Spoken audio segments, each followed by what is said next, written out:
लोग इतना इको।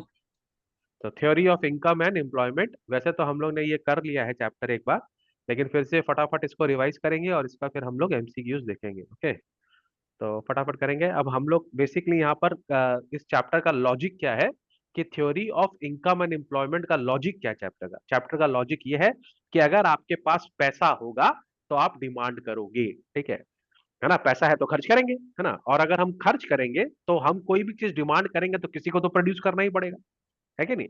तो जो प्रोड्यूस करेगा उसको लेबर लगेगा, लेबर तो चाहिए ही चाहिए, और अगर लेबर लगेगा तो उसके लिए एम्प्लॉयमेंट आएगा। समझ में आ गया बात को? तो डायरेक्टली अगर हम इसको ऐसा दिमाग लगाएं कि अगर मेरे पास इनकम है तो एम्प्लॉयमेंट इंक्रीज होगा, है ना, इनकम है तो खर्चा होगा, खर्चा होगा तो प्रोडक्शन होगा, प्रोडक्शन होगा तो एम्प्लॉयमेंट होगा। तो अगर आप इस हिसाब से सोचोगे तो ये चैप्टर बहुत आसान होगा। इकोनॉमिक्स को आपको बहुत प्रैक्टिकली समझना पड़ेगा और प्रैक्टिकली ही पढ़ना पड़ेगा। समझ में आ रही बात को? चलो, तो सबसे पहले what is meant bye income and employment in macro economics, तो जैसे मैंने तुमको समझा ही दिया। Let's go, Dhiman start. In macroeconomics, income refers to the total earnings received by the individual or or entities. entities within an economy, typically measured in gross domestic product. Employment refers to the number of people employed or engaged in the productive work within the employment.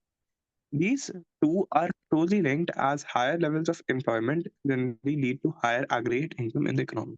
ठीक है, तो ये काफी ना common sense का चीज है, और अगर आप इसका आउटर सेंस में देखेंगे तो तुम मालूम है लोग इंडिया में इतना एफडीआई क्यों कर रहे हैं, फॉरेन डायरेक्ट इन्वेस्टमेंट इंडिया में क्यों आ रहा है? क्योंकि वो लोग देख रहे हैं कि इंडिया का जीडीपी बढ़ रहा है। ठीक है, तुमको पता है कि इंडिया का जीडीपी बढ़ेगा तो लोग खर्चा करेंगे, है ना, क्योंकि इनकम हो रहा है इंडिया का, तो इनकम अगर करेंगे तो सामान खरीदेंगे।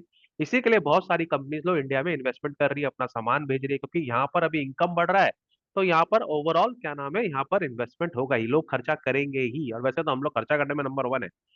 ठीक है, तो इसी के लिए यहाँ पर डिमांड का भी दो क्वेश्चन आया, एक्स एंटे डिमांड क्या होता है और एक्स पोस्ट डिमांड क्या होता है। ठीक है, अब ये सब हमको ऐसा लगता है वालों भाई, ये सब चीज जो होता है ना, इसका ये लोग जो टर्म्स देता है एक्स एंटे एक्स पोस्ट, अब इंडियंस लोग को एंटे और पोस्ट से करना ही क्या है ना।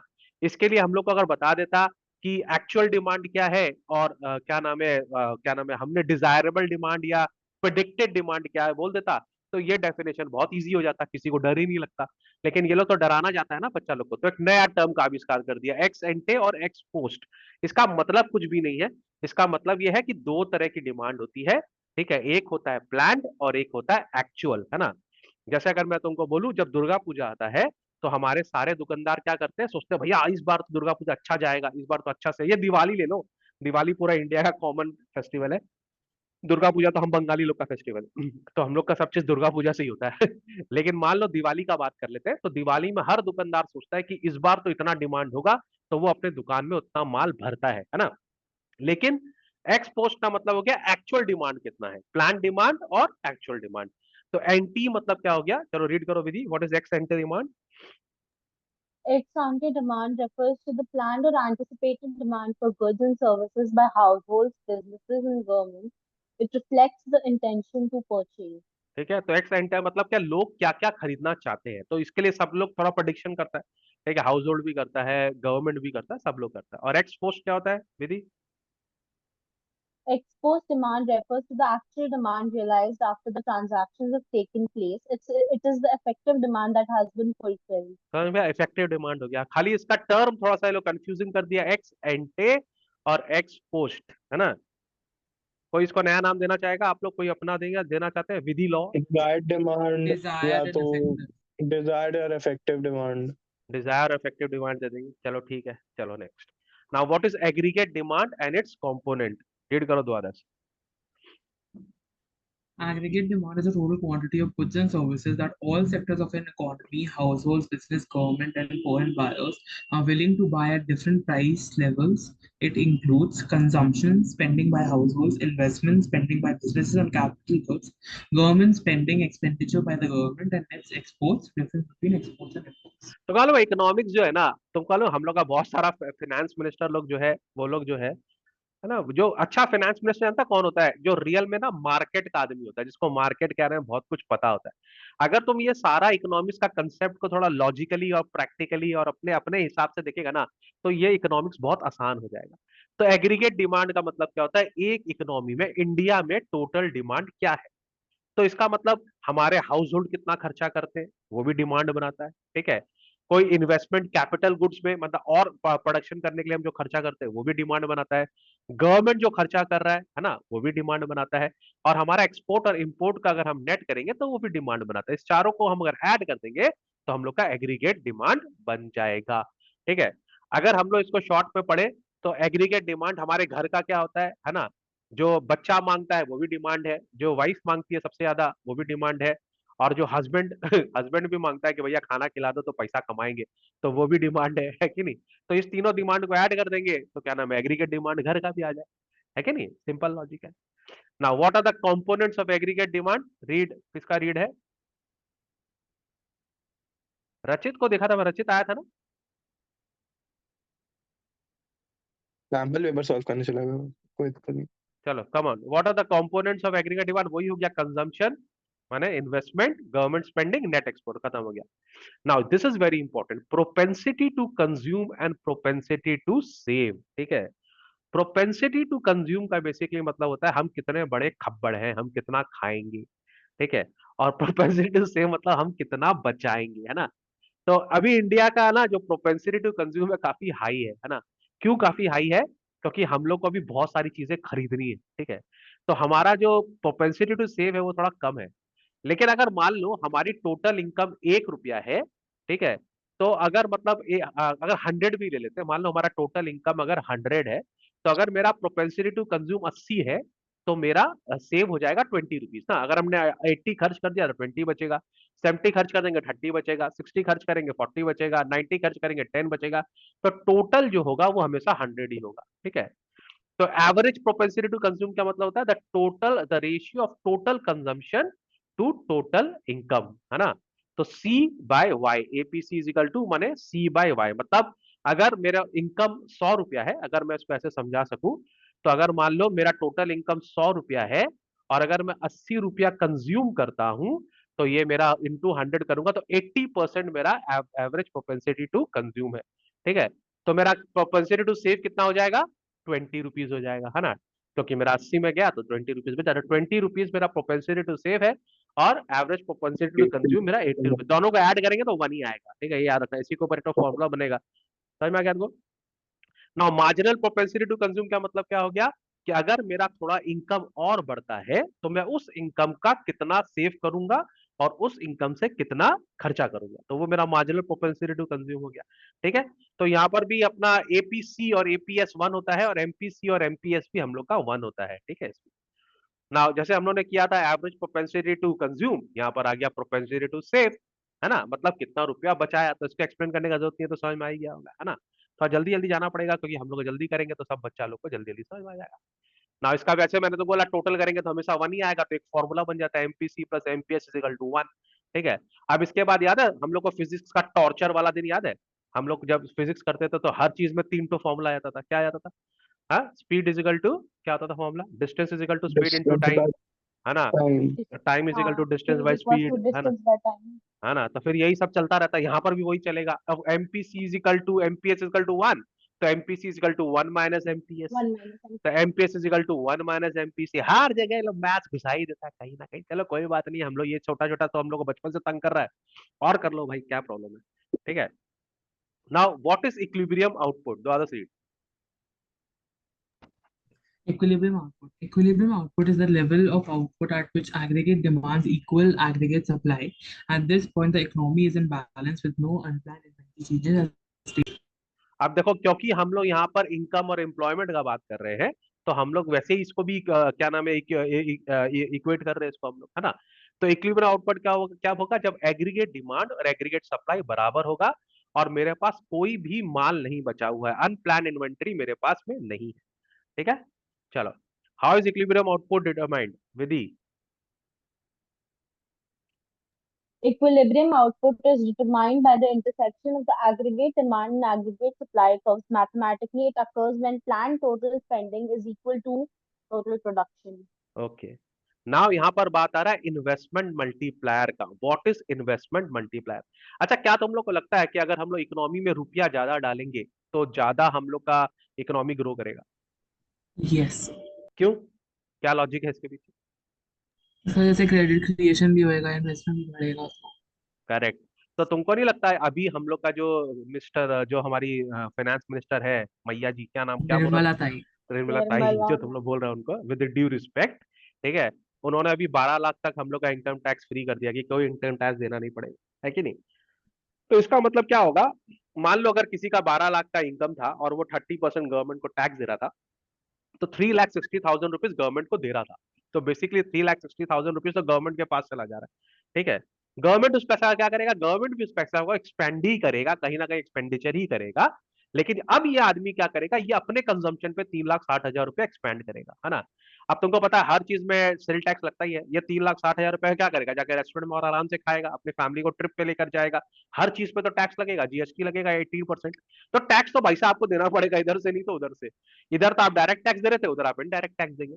लेकिन इन्वेस्टमेंट मल्टीप्लायर से क्या हो जाएगा? ये जो रुपया हमारी सैलराइड लोगों के पास था, अब ये इकोनॉमी में खर्चा होगा और हमारा जीडीपी बढ़ जाएगा, ठीक है। तो हम लोग का जो प्लान है कि हम लोग को अपना इंडिया का जीडीपी जो है वो हम लोग को नंबर 1 करना है, तो हो ही जाएगा ना? नहीं होगा? तुम लोग को नहीं लगता है जितने परसेंट लोग हमारे यहाँ सैलरी में उनका टीडीएस कटता है ना, बहुत सारी कंट्री का तो उतना पॉपुलेशन ही है। तो सोचो हमारी जो पॉपुलेशन टीडीएस कटवा रही थी, वही हमारा इकोनॉमी बढ़ा देगा। उस कंट्री का इकोनॉमी तो हमारा सैलरी वाला लोग ही निकाल दे, तो हमारा ऑब्वियसली ज्यादा होगा, है ना। तो इन्वेस्टमेंट मल्टीप्लायर क्या होता है? कौन रीड कर रहा था? किसका रीडिंग है? धीमन। हाँ, so okay. Investment multiplier. The investment multiplier measures the magnified effect of an initial change in the investment on the overall level of income. It shows how a small increase in the investment leads to a larger increase in the national income. माने थोड़ा सा भी अगर हमने economy में पैसा डाला तो हमारा उसका रिटर्न 4 गुना 5 गुना आएगा, ठीक है। चलो, how is investment multiplier calculated? ये फॉर्मूला सबको पता है, कल इसका एक छुटकी सा सम आएगा, एमसीक्यू में भी आएगा, अपन को करना ही है। तो के yes, is equal Yes. To 1/1 minus MPC. By PS or 1 minus MPC or और यहाँ delta पर Y फिर by delta K and delta Y by delta I or delta Y by delta S. Very good, लेकिन अगर 1 minus MPC को हटाएंगे तो यहाँ पर क्या हो जाएगा? क्या पुट कर सकते हैं? 1 माइनस एमपीएस। Yes. एमपीएस, है ना। कभी कभी हम लोग Yes, sir. को मार्जिनल प्रोपेंसिटी टू कंज्यूम नहीं देगा, सीधा मार्जिनल प्रोपेंसिटी सेव देगा, तो सीधा डाल देंगे यहाँ पर। तो 1/एमपीएस भी हो जाएगा, वही तीन तिगाड़ा, वही वाला जो फॉर्मूला है हम लोग को परेशान करेगा यहाँ पे, ठीक है। चलो, व्हाट इज द परेशान मैकेनिज्म? हाँ बोलो। कुछ नहीं, मतलब बोल रहे थे परेशान क्या करे, इजी है। हाय हाय, ये सुन के तो मेरा दिल गार्डन गार्डन हो गया, वेरी नाइस। चलो, ऐसे ही मेरा बच्चा अभी 2 मिनट पहले बोला था सर इकोनॉमिक्स इतना डिफिकल्ट क्यों है, अभी बोल रहा है इजी है, तो अच्छा लगा सुन के। चलो, what is the mechanism of investment multiplier? किसका रीडिंग है? Mira, sir. पढ़ो विनय। When there is an increase in investment, it also leads to increased production, income, and hence consumption. This additional consumption further increases demand, leading to more production, employment, and income in subsequent rounds. The process continues until the full effect of the multiplier is realized. हाँ, तो ये चलता रहता है, इससे हम लोग का जीपी में बढ़ता रहता है, ठीक है। चलो, अब हम लोग बात कर लेंगे, अभी हम लोग बात कर रहे थे इनकम की, तो हम लोग बात करेंगे एम्प्लॉयमेंट की। अपन ने लॉजिक लगा ही लिया है, इनकम होगा तो खर्चा होगा, खर्चा होगा तो प्रोडक्शन होगा, प्रोडक्शन होगा तो एम्प्लॉयमेंट होगा, ठीक है। अब इसके अंदर बहुत जन बोलता है कि मोदी सरकार जो है या कोई भी सरकार जो है वो एम्प्लॉयमेंट नहीं दे रही, लोगों को एम्प्लॉयमेंट नहीं दे रही। तो क्वेश्चन यहाँ पर ये था, एम्प्लॉयमेंट होता क्या है? बहुत सारे लोग को तो ये पता ही नहीं है कि एम्प्लॉयमेंट क्या होता है, कि होता है ना। बहुत सारे लोग होते हैं ना, घर में पड़े ही रहते हैं, निकलते ही नहीं है काम करने के लिए, उनको लगता है कि, और आज की जनरेशन का तो ज्यादा है ना। अब मैंने ड्यू रिस्पेक्ट बोला, आज की जनरेशन तो ऐसी है कि भैया कितना रुपया देगा भाई? हम आपको 60,000 रुपया देगा। 60,000 रुपया तो मेरा जीन्स का खर्चा है, वाह, हम जाएंगे ही नहीं काम करने, है ना। तो मार्केट का प्रिवेलिंग रेट 60,000 रुपया पर मंथ है, लेकिन बहुत सारी तुम लोग की जनरेशन काम ही नहीं करती। 60,000 रुपया ज्यादा बोल दिया ना। बहुत सारे लोगों का क्या चलो, एक्सपेक्टेशन है 20,000 आजकल? अगर किसी को पूछा क्या मेरा पैकेज होना चाहिए, कम से कम 20 लाख पर एनम, 30 है लाख ना, 30 लाख पर एनम, हाँ। 40 लाख पर एनम का पैकेज होना चाहिए, है कि नहीं। तो लोगों का एक्सपेक्टेशन बहुत हाई है, लेकिन इससे एम्प्लॉयमेंट जज नहीं किया जाता। एम्प्लॉयमेंट जज किया जाता है प्रीवेलिंग रेट से। क्या प्रीवेलिंग रेट में आपको काम मिल रहा है कि नहीं मिल रहा है? अगर आपको प्रीवेलिंग रेट पे काम मिल रहा है पर आप काम नहीं कर रहे हैं, तो वो एम्प्लॉयमेंट अनएम्प्लॉयमेंट नहीं है कि नहीं? सीधी सी बात है ना। काम तो दे रहा है आपको, आप कर ही नहीं रहे। मेरे को तो समझ में ही नहीं आता है। मैं ये एज ए इकोनॉमिक्स टीचर मैं हमेशा सोचता रहता हूँ कि पूरी इंडिया रोना रो रही है कि काम नहीं है, काम नहीं है, काम नहीं है, काम नहीं है। और आप किसी भी शॉपकीपर से पूछो, वो बोल रहा स्टाफ नहीं है, स्टाफ नहीं है, स्टाफ नहीं है, स्टाफ। आप किसी भी घर वाले से पूछो, वो बोल रहा मेड नहीं है, मेड नहीं है, मेड नहीं है, मेड। किसी भी फर्म वाले से पूछे, बोलेगा ड्राइवर नहीं है, ड्राइवर नहीं है, ड्राइवर नहीं है, ड्राइवर, है ना। और ड्राइवर बोल रहा है काम नहीं है, काम नहीं है, काम नहीं है। ये चल क्या रहा है भाई इंडिया में, है? एक बोल रहा है काम नहीं है, दूसरा बोल रहा है कि आदमी नहीं है। कैसे चल रहा है ये कहानी? तो लोग They are prevailing, not willing to work at the prevailing wage. हाँ, they are not willing to work at the prevailing rate, इसके कारण प्रॉब्लम हो रहा है। ठीक है, चलो, what is meant by full employment, read करो। Full employment refers to a situation where all individuals who are willing and able to work at the prevailing wage rate are employed. It does not mean zero employment, but implies the absence of involuntary unemployment. ठीक है, तो यहाँ पर full employment का मतलब क्या हो गया कि इनवॉलेंटरी अनएम्प्लॉयमेंट नहीं है, मतलब अगर प्रिवेलिंग रेट पे काम मिल रहा है तो सब आदमी काम कर रहे हैं। ओके, नाउ फिर क्वेश्चन आ गया एक्सेस डिमांड क्या होता है, डेफिशिएंट क्या डिमांड क्या होता है। ये तो आपने डिमांड चैप्टर में भी अच्छी से पढ़ा था। ठीक है, चलो फटाफट रीड कर लेते हैं, रिकैप हो जाएगा। किसका रीडिंग है, फटाफट करेंगे। Excess demand occurs when aggregate demand exceeds aggregate supply at the full employment level. It leads to inflationary pressures in the economy as too much money chases too few goods. हाँ, तो माने लोगों के पास पैसा बहुत ज्यादा है, लोग खरीद रहे हैं। अभी इंडिया में तुम देखो, इतना गाड़ी हो गया है कोविड के बाद से कि रास्ते में गाड़ी चलाने का जगह ही नहीं। एक्सेस डिमांड चल रहा है हम लोग का। ठीक है, इसके कारण इन्फ्लेशन भी होता है। ठीक है, डेफिसिट कब होगा, जब लोगों के पास डिमांड ही नहीं है। ऑब्वियसली सप्लाई ज्यादा, डिमांड कम, तो डेफिसिट हो जाएगा। ठीक है, अब इसके कारण प्रॉब्लम्स भी आती है। प्रॉब्लम्स ऑफ एक्सेस और डेफिशिएंट डिमांड क्या होता है, what are the problems caused by excess demand. Excess demand से क्या होगा, किसका रीडिंग है? Inflationary gap. हाँ, पढ़ो। Excess demand leads to inflationary problems such as general price level increase, decreasing the purchasing power of money. Wage price spirals as employee demand higher wage to cope with inflation. हाँ, तो veg बोलेगा भैया महंगाई हो गया, आप वो लोग तो बोलेगा ही भाई महंगाई बढ़ गया, आप सैलरी बढ़ाइए। ठीक है, तो ये सारी प्रॉब्लम इकोनॉमी में आती है। अभी इंडिया में यही प्रॉब्लम So थोड़ा सा चल। हाँ, बोलो। why is USA going through an inflationary gap?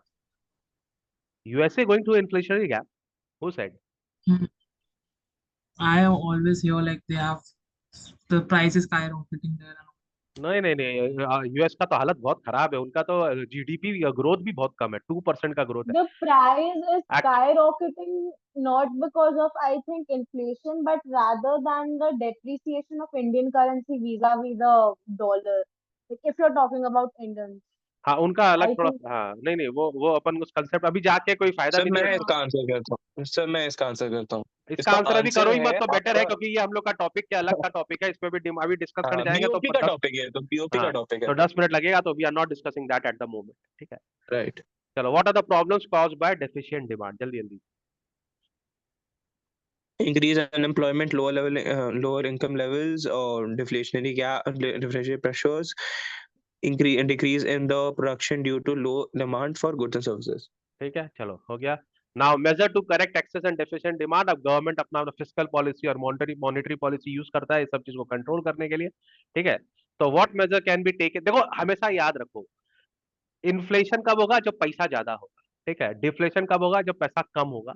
तो सरकार का बेसिकली आइडिया क्या है, अगर बहुत पैसा है तो पैसा खींच लो। ठीक है, जहां जहां से भी पैसा का सोर्स है उसको बंद करो। ठीक है, और अगर पैसा कम है इकोनॉमी में तो पैसा डालो।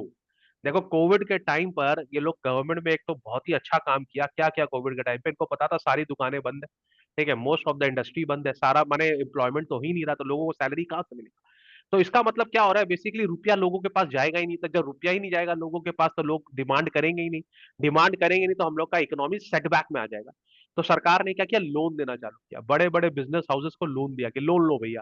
क्यों लोन लो, लोन लेगा तो वो लोग अपना एम्प्लॉय को सैलरी देगा, है ना, बैठा के सैलरी देगा वो लोग उसको, है ना। सैलरी देगा तो स्टाफ के पास पैसा आएगा, स्टाफ के पास पैसा आएगा तो स्टाफ जो है डिमांड करेगा, है कि नहीं। तो सरकार का यहाँ पे बहुत इंपॉर्टेंट रोल है कि पैसा कब टालना है, पैसा कब छोड़ना है। समझ में आ गई बात को। तो what measure can be taken to correct excess demand. To correct excess demand का मतलब क्या है, पैसा बहुत है इकोनॉमी के पास में, तो सरकार क्या करेगी, पैसा का सप्लाई रोकेगी। एक तरीका क्या है, टैक्स बढ़ा दो। ठीक है, दूसरा तरीका क्या है, डिक्रीज गवर्नमेंट स्पेंडिंग। जो गवर्नमेंट फालतू का रोड बना रहा है, फालतू का ब्रिजेस बना रहा है, ठीक है, फालतू का जो खर्चा कर रहा है उसको रोक देगी, इससे लोगों का पैसा नहीं जाएगा। और इंटरेस्ट रेट जो है, raise interest rate to discourage borrowing and investment. अब लोग जो हाउसिंग हाउसिंग लोन ले रहे हैं, गाड़ी पे लोन ले रहे हैं, ठीक है, उसका अगर आप रेट ऑफ इंटरेस्ट बढ़ा देंगे तो लोग क्या नाम है नहीं खरीदेंगे, है ना। तो हमारी बात को तुम्हारे उन लोग को पैसा अब उसके लिए भी तो क्या हो रहा है ना, अगर आप गाड़ी खरीद रहे हो तो बैंक उसका पेमेंट कर रही है, वो पैसा गाड़ी वाले को पास चला जा रहा है, तो एक तरह से तो पैसा का सप्लाई बढ़ रहा है ना, तो बैंक अपना वो सप्लाई रोक देगा। समझ में आ गई बात को? इसका बिल्कुल उल्टा होगा, what measure can be taken to correct deficient demand. अब यहाँ डेफिशिएंट डिमांड क्यों है? क्योंकि लोगों के पास पैसा ही नहीं है, तो सरकार बोलेगी लोग को पैसा दो। पैसा कैसे पहुंचेगा लोगों के पास? टैक्स, टैक्स तो कम कर दो, टैक्स कम कर देगा तो पैसा पहुंचेगा, जैसे अभी कर दिया हम लोग ने। ठीक है, गवर्नमेंट और खर्चा करेगा, बोला बनाओ रोड बनाओ, जाओ एक काम करो, बोलेगा सर यहाँ पर हमने कल रंग किया था फिर से करो, बोला है, बोला कल तो किया था फिर से करो, कोई प्रॉब्लम है ना, सब लोगों को पैसा वैसा हम लोग देंगे और इंटरेस्ट रेट हम कम कर देंगे तो लोग ज्यादा बोरिंग करेगा। ठीक है, समझ में आई बात को? तो आज हम लोग ने बहुत शॉर्ट में ये पूरा चैप्टर पढ़ लिया। बहुत सारे बच्चे बोल रहे थे सर इसमें डर लग रहा है, डरने का कोई बात नहीं, बहुत ही इजी चैप्टर है, कंसेप्ट का बात है। ठीक है, चलो फटाफट इसका एमसीक्यू चेक कर लेंगे, अगर एमसीक्यू का आंसर अपन दे देंगे फटाफट तो मजा ही आ जाएगा। ठीक है, सब लोग एक एक एमसीक्यू पढ़ता जाओ और आंसर करता जाओ। अच्छा मैं क्वेश्चन पढ़ लेता हूँ, तुम्हें आंसर देखना। विच of the following best defines national income in an economy? Total So income earned by total income factors of earned by all the production in a factor, given period. given period of very good, time. First का answer होगा C, बिल्कुल सही, total income earned by the factors of production in a given period. चलो number 2, question number 2 पे आ जाते हैं। Which of the following is the key determinant of income and employment Keynesian economics? Level of Level of government government spending. spending. क्या बात है, बिल्कुल सही answer, level of Mhm. Government spending is absolutely correct. सही जवाब दे रहे हैं बच्चे लोग। अरे हाँ पहुंच गए, आस्ते बेटा आस्ते, ये भी जरा जल्दी भाग रहा है। चलो, if aggregate demand in an economy is greater than aggregate supply, which of the following situation is most likely to occur? Inflation. So Inflation. deflation. है, aggregate demand is greater than Inflation. Aggregate supply. Aggregate demand. Okay, wait. Aggregate. अरे bread महंगा हो रहा भाई, अरे लोग मतलब हम लोग को चाहिए ज्यादा, सप्लाई से ज्यादा हम लोग को चाहिए Inflation. Obviously, इन्फ्लेशन होगा, inflation. Inflation is the correct answer. Close next to. Question, ex ante demand refers to, अभी मैंने समझाया तुम लोग को, Planned or So And desired or the demand. desired the demand. planned or desired demand. The plant और Dzire. इसका ये कोई कोड निकालना पड़ेगा। चलो number 5, what is the main difference between x एंटे and x post? So B. अच्छा हाँ, so B तो actually it's B. B. हाँ, इसका मैंने चार ऑप्शन दिखाया नहीं। तो एक्स एंटे मतलब होता है प्लान्ड और एक्स पोस्ट मतलब होता है रियलाइज्ड एक्सपेंडिचर जो है। ठीक है, तो B is the correct answer, number 5। Let's go to number 6 फटाफट। अरे भैया हाँ, which of the following is not a component of aggregate demand? Bank Bank deposits. deposit. Bank Bank deposit, deposits. क्या बात है, वेरी गुड। नंबर 7 पे आ जाते हैं फटाफट अपन। How does an increase in investment affect aggregate demand? It increases So aggregate demand. it increases aggregate demand because C plus I. एक सेकंड, हाँ सही बात। ठीक है, नॉइस। इन्वेस्टमेंट करेंगे तो डिमांड बढ़ेगा, वेरी गुड। चलो फिर आ जाता है प्रोपेंसिटी टू कंज्यूम में। अभी हम लोग ने फटाफट बताया, बड़ा ही आसान सा क्वेश्चन है, बहुत सारे पॉइंट बच्चे। टू। 0.2. 0.2. हाँ, 2 नहीं है, 0.2 है। हाँ भाई 0.2 0.2 बिल्कुल सही, 0.2 ही बोलते हैं। क्या बात है। चलो 9 आ जाते हैं। 9 में क्या पूछ रहा है हम लोग से? विच of the following statement A. Is A, A for apple. MPC A. plus MPS equals to 1. MPC plus MPS is equal to 1। क्या बात है, मेरी ए क्लास में धीमन। बच्चों एकदम बुद्धि लगा रहा है। चलो, what happens to the equilibrium level of income and aggregate demand equals aggregate supply? It remains It constant. remains constant. Constant. Constant, क्या बात है। नंबर 11 में आ जाते हैं, बड़ा आसान है, छोटा सा सम है, फटाफट करो। If an investment multiplies 5, initial investment increase by 100 करो, what will 500 crore. 500 500 crores. Crore, very good. 5 times बढ़ जाएगा, एकदम सिंपल है, 5 टाइम्स बढ़ जाएगा। ठीक है, meaning of the full employment जल्दी से बताओ, best definition full employment in economy, जल्दी जल्दी बताओ। So B. it's no, it's D. तो नहीं C I I B होगा। C करेक्ट लग रहा है. नहीं, when all available A. resources are utilized efficiently। आधा। ठीक है, Understood, sir. है ना, 12 का बी। So why? हाँ, तो मैंने इसका मतलब कोई हम लोग का फ्री नहीं, सारा हम लोग ने जितना हमारा कैपेसिटी थी हम फुल कैपेसिटी पे काम कर रहे हैं। Hmm. अरे Correct, ऊपर correct. से हम लोग प्रोडक्शन का थोड़ी ना बात कर रहे थे, हम लोग एम्प्लॉयमेंट का बात। चलो, which type of employment can still exist even in a fully employed economy? Frictional and So तो ये तो तो है ये ही क्या नहीं ये syllabus क्या में, क्वेश्चन ऐसा है? लग ये रहा क्या है. क्वेश्चन है सर? हाँ, ये तो हम लोगों को फ्रिक्शनल। सिखाया नहीं है। क्यों? फ्रिक्शनल नहीं अनएम्प्लॉयमेंट होगा नहीं ना। फ्रिक्शनल मतलब क्या होता है? फ्रिक्शन का मतलब क्या होता है सर, कि वो दो जॉब के बीच में जो अनएम्प्लॉयमेंट जैसे होती विधि जो है। है, विधि सपोज कर लो बहुत ही ब्रिलियंट टेक्नीशियन है, ठीक है, मान लो, या बहुत ही ब्रिलियंट सॉफ्टवेयर की डिजाइनर है, ठीक है।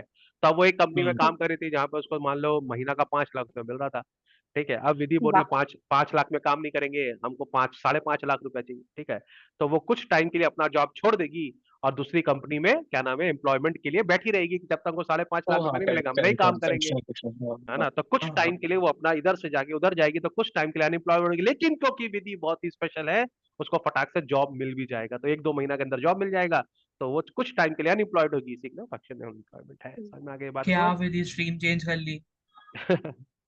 चलो आ जाते हैं फिर नंबर 14 पर। What is the major consequence of excess demand in an economy? So inflation. inflation. Inflation. Inflation is inflation. Absolutely correct. क्या बात है मेरे बच्चे, तुम चक दे फट्टे।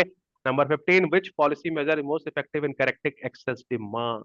Reducing money supply. Reducing money Reducing supply. money supply. Demand घटाना है तो पैसा पैसा ही छीन लो, खींचेंगे। है ना, तबंचे पे डिस्को, दो पैसा वापस। चलो नंबर 16 पे आ जाते हैं। Deficient demand is not likely to result in. Deficient demand, Hyperinflation. Hyper inflation. क्यों? Hyperinflation obviously, क्योंकि hyperinflation डेफिशिएंट अगर हो रहा है तो डिमांड, मतलब कि क्या डेफिशिएंट बोलते हैं? Demand is most likely to result demand in. कम है। अरे economic Oh, recession. result wage in. Oh, result increases. in. My bad. So so when wage like क्या बोलते हैं? इंक्रीजेस। अरे डिमांड कम होगा तो क्या होगा? Economic इकोनॉमिक recession, रिसेशन में चला जाएगा। recession. Economic recession. Demand, Deflationary. अगर हाँ डिमांड कम है। अच्छा, most likely to result in, हाँ, चलो not economic result in result. पढ़ रहे थे सर। चलो नंबर 17 पे, the Hmm. Following fiscal policy tools can be used Hmm. To reduce excess demand? Excess increasing demand, interest rate. Increasing नहीं, ये interest. Fiscal policy है ना। So इंक्रीज नहीं, government cutting spending. Government expenditure, D cutting government expenditure. Correct, fiscal policy में है cutting government expenditure, government अपना खर्चा कम हाँ कर सही देगा। बात। ठीक है, चलो last and final question on this, अगर ये आंसर दे दिया तो मजा आ जाएगा। Which monetary policy measure is suitable to correct deficit demand? C. Lowering cash lowering reserve ratio. CRR.